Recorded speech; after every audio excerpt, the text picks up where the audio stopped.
are we going to be able to keep Gen Z's attention on the Avengers? Because, Marvel sold out, trying to appeal to younger audiences towards the end of Phase 4. And right now is when they would hopefully be reaping the benefits, but this is probably the least hype going into a Avengers movie. We'll have to see once trailers start dropping what that looks like, but we do have a bit of news for the people that like to be informed. If you want to go into the next Avengers completely blind, maybe this isn't the video for you, but I think at this point, most people are just kind of interested to see what Marvel is doing. So Trent's got a bit of a rundown going on. What are we thinking here? Yeah, so from my perspective, I feel like we're so far out from these Avengers movies that reading these plot lines or which characters are going to interact with which doesn't really affect my viewing experience of the movie this far out, so yeah, that's how I feel as well. Like, it's probably going to change like 8 more times, but yeah, I think these are like valid like rumors. These are things that are actually being discussed, so one of these 8 things might end up being true, but most likely most of them not. Yeah. So apparently Andrew Garfield, we're starting off with Andrew Garfield, is apparently signed on for Avengers 5 and 6. Whatever capacity that is, it's unknown, but they are saying that, I think we said this in our last Avengers video, but Tom Holland's Spider-Man is supposed to be the main focus of Avengers 5, which I think makes sense. So adding those multiverse Spider-Man in it kind of makes sense. I hope that we get Toby back as well if we're getting Andrew back. But it sounds like in 5, it's going to be, so that's Doomsday, and Doom is going to have more relationship with Peter than he does with Reed in this iteration. So kind of interesting that they're kind of making Doom an Avengers villain first, other than a Fantastic Four villain. But apparently they do have plans to have Doom live on longer and kind of build that relationship up with Reed throughout the next Fantastic Four movies. And that makes me think that maybe the Reed that we'll get in the Fantastic Four movies won't be Robert Downey Jr. I guess they did say that it's from a different dimension, this Doom. So who knows? These are all. It makes the relation with Spider-Man kind of strange, because it's like Robert Downey Jr. as like, Iron Man was this Spider-Man's mentor, so makes it a little weird. But I think that's why. This all goes back to my theory of, like, I think that Doom will somehow use magic, change his face into Tony Stark to make himself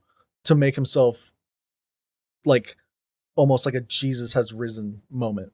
And so everyone will like kind of trust, I don't know. Everyone will be like, "Oh my God, this is Tony Stark. We have to listen to what he says because he came back from the afterlife."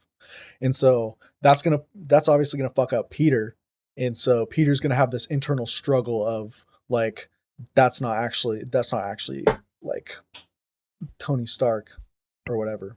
I don't know, because every single Avenger is gonna know instantly that that's not Tony Stark. So maybe that's the whole premise. But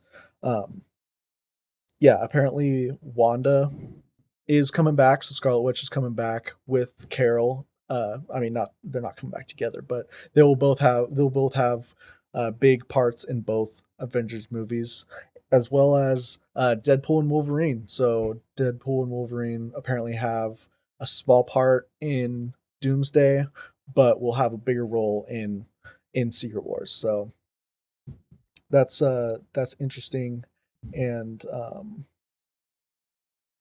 I think that all of this is kind of leading to a big multiversal finale like we've been expecting. Yeah, I mean, who knows with the multiverse fatigue if they do tweak that a little bit, but I mean, with Andrew Garfield, I'm 95% sure he's going to be in this movie, just based around like how weird he is when he is asked about this stuff. Did you see that interview?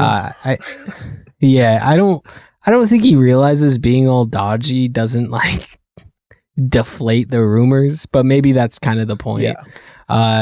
Maybe that's instruction straight from Marvel, like, hey, you can allude to it or be weird about it, but don't like give it away, whatever. Because there's a way you could shut this stuff down if you actually weren't involved at all. But he's not interested in doing that because he is most likely in it. Another question mark becomes Tobey Maguire, and then at that point, it's like, do you really want to pay Tobey Maguire $4 million, $5 million, however much you would have to pay him to show up for like 5 minutes in the movie? I don't think you necessarily need to. I think Andrew Garfield actually wants to be in these movies. I'm more of a Tobey Spider-Man guy myself, but I don't think his Spider-Man fits in quite as well. So if there's only going to be one, I think Garfield is the right choice. And then you also have in here that how do you pronounce it? Is it Kroll? Oh, Noel. Noel is going to be in Venom 3, but also Spider-Man 4. So I don't know if that's more multiversal stuff. So apparently the half of Spider-Man 4 is grounded, like we've been talking about, featuring Michael Keaton's Vulture again. He's transported from the Morbius universe back to the MCU somehow. So and has something to do with Spider-Man. It's got something to do with Spider-Man. And the other half of it is going to be a multiversal movie of Spider-Man featuring multiple symbiotes and the quote unquote king of the symbiotes, Noel, who is, like I was talking about before, he's essentially like the Into the Spider-Verse Thanos, where it's like he's kind of the end all be all of the symbiotes and boss. Yeah, right. So all interesting stuff. I mean, this sounds like the most Sony involvement that the Spider-Man MCU is going to have.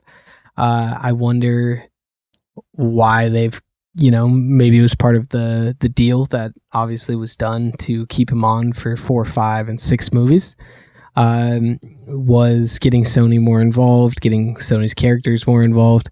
I don't know, it'd be kind of disappointing if we did do this and there was never like a Tom Hardy interaction with Peter. I think we'll definitely get that. I think we'll definitely get that. Just with how much Tom like loves the Venom character, it'd be a shame, honestly, to see someone else play him. But at the same time, I think Peter's Venom does need to be, closer to his age. Granted, at this point, Tom Holland is like a 30-year-old man, so who knows how they're going to portray him. Like, he can definitely still pass for a broke college student. I'm not worried about that.